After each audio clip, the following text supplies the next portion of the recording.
Assalamualaikum warahmatullahi wabarakatuh.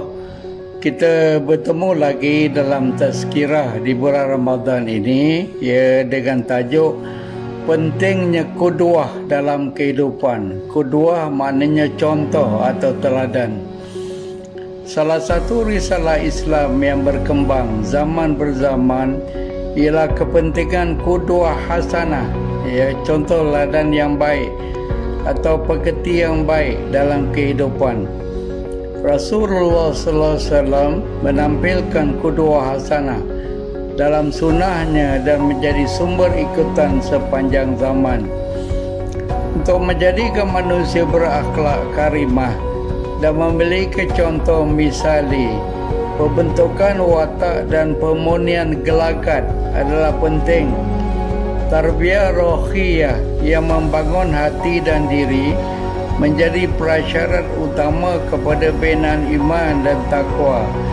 Jiwa muttaqin menjadi indikator petunjuk karamah insaniah, atau kemuliaan diri insan oleh Allah. Ini tersebut dalam Al-Quran surah Al-Hujurat ayat ke-13.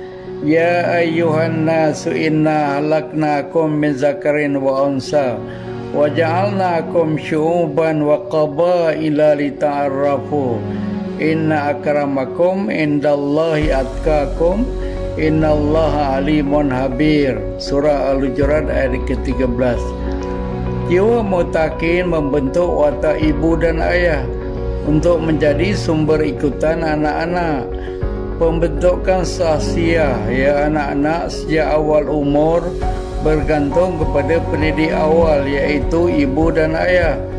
Untuk menjadi ayah dan ibu misali, ibu contoh, mereka perlu mempunyai ilmu dan mampu mengunggulkan akhlak dan menjadi sumber ikutan kepada anak-anak. Seorang murid atau pelajar menjadikan guru atau pensyarah sebagai sumber mendidik diri dengan ilmu, kemahiran, adab dan juga pengalaman. Pada diri guru atau pensyarah yang berwatak murabbi, muallim dan muaddib, bakal terbina murid yang atau pelajar yang memiliki kualiti ihsan, kebaikan yang tinggi. Seorang rakyat menjadikan pemimpin sebagai sumber ikutan.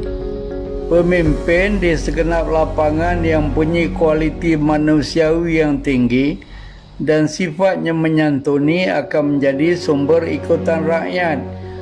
Ianya sangat penting supaya antara pemimpin dan rakyat terjalin ikatan taklif amanah, supaya keadilan tegak, kejujuran terjadi dan kebijaksanaan berlaku.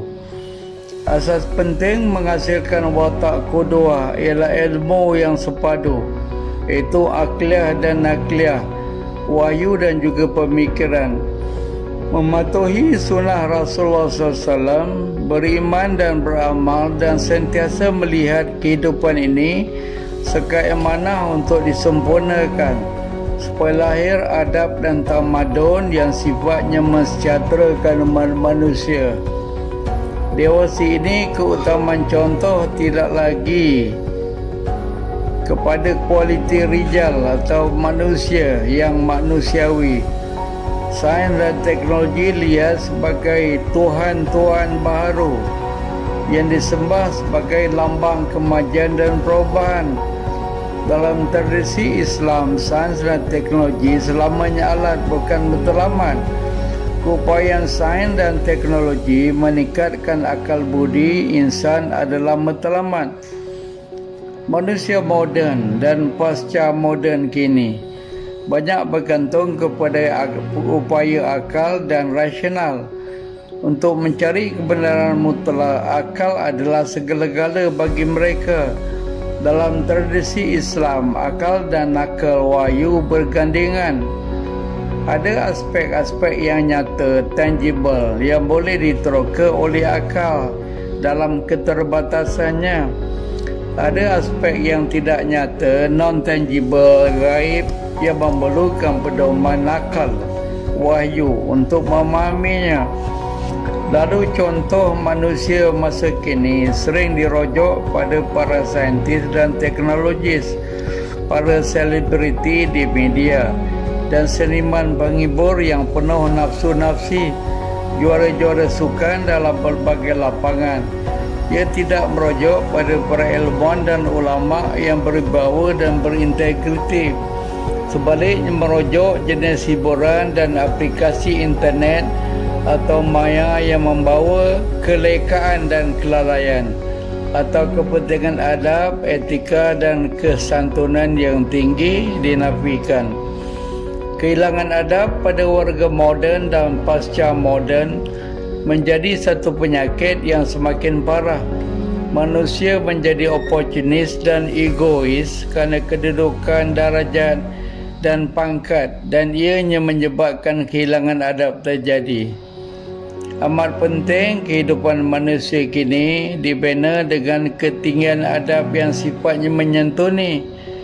Ianya hanya boleh berlaku sekiranya ilmu yang benar menjadi sumber asuhan dan pendidikan. Dalam tradisi Islam, sumber ilmu yang benar datang daripada Allah Al-Quran. Ia diterjemah dalam peribadi contoh seperti Rasulullah SAW supaya ia menjadi sumber ikutan untuk umat manusia. Sunnah yang ditinggalkan oleh Rasulullah SAW adalah warisan terbaik yang memadu kehidupan manusia. Dari ketegasan Rasulullah mengungguli perjuangan terhadap akidah tauhid dan membebaskan manusia dari amalan syirik kepada ibadah khasah khusus dan ammah umum, memperlihatkan jiwa abdillah hamba dan khalifah, pelaksanaan syariah dalam diri, keluarga, masyarakat dan sistem, dan tercerminnya akhlak karimah dalam dakwah, jihad dan pengurusan diri dan sistem. Contoh misali sentiasa tercermin. Tanpa qudwah atau contoh, manusia akan hilang sumber teladan dan ikutan, menjeleweng dari tuntunan Al-Quran dan Sunnah. Ia boleh melahirkan firqah atau kumpulan yang sesat. Islam melandaskan Al-Quran dan Sunnah sebagai sumber ikutan. Ia hanya dijamin oleh Rasulullah SAW sebagai pedoman yang tidak akan membawa manusia sesat selama-lamanya. Akhirnya kita lihat hari ini terlalu banyak penyimpangan dari segi akidah, ibadah, syariah dan akhlak terjadi akibat kejahilan dan beragama tanpa dipandu ilmu yang sahih dan benar.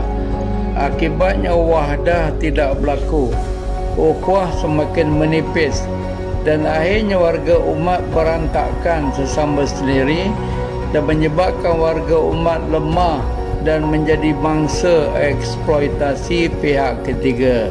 Sekian, terima kasih. Assalamualaikum warahmatullahi wabarakatuh.